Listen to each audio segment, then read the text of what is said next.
A deposit for your future. The WBBM Noon Business Hour continues. The cost of YouTube TV is going up after staying steady for the past 3 years. Let's get the details from Tim Hanlon, founder and CEO of the Vertere Group here in Chicago. And Tim, it's like a delayed bait and switch. Oh, wow. Is that too mean? Really feel, Rachel?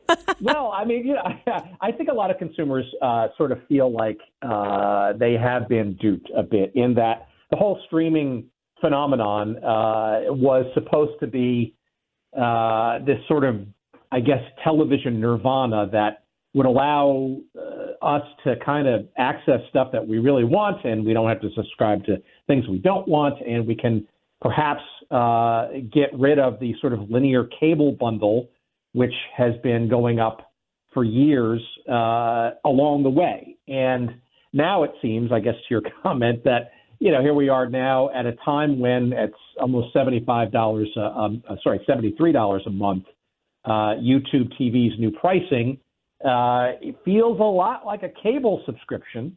And now I'm also paying for various streaming services on top of that. So where did my cost savings go, I guess? And maybe that's kind of what you're getting at. That is. My point is this, is I don't know anyone that exclusively subscribes to just one streaming service. Maybe they're out there, but if you're like me, you've got Hulu, Netflix, YouTube TV, depending on the Apple TV, depending on the shows that you're trying to watch. And so, yes, one price hike here and there may not seem like much, but when you put them all together, it starts to make cable look real good again.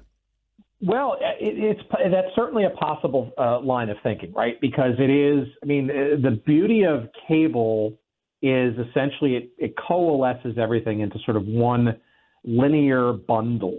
And that's what YouTube TV is, along with companies like Philo and Fubo TV, and there are a handful of others. They're basically cable TV replacement services.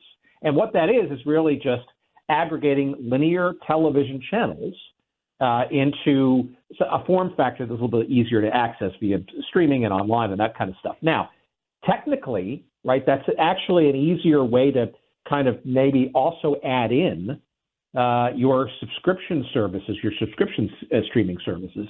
And I think what you're going to sort of see is the revenge of cable, I guess, in that linear TV channels aren't necessarily going away, but they certainly are getting more flexible, and that's certainly what a YouTube TV brings to the table.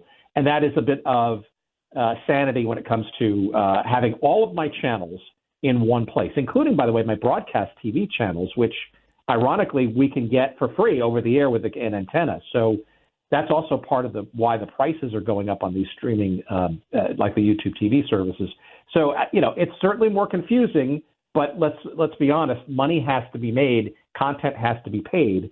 And consumers are going to have to bear the brunt of that, regardless of what form factor is coming into their houses. Thanks so much for the insight. Tim Hanlon, founder and CEO of the Vertere Group here in Chicago.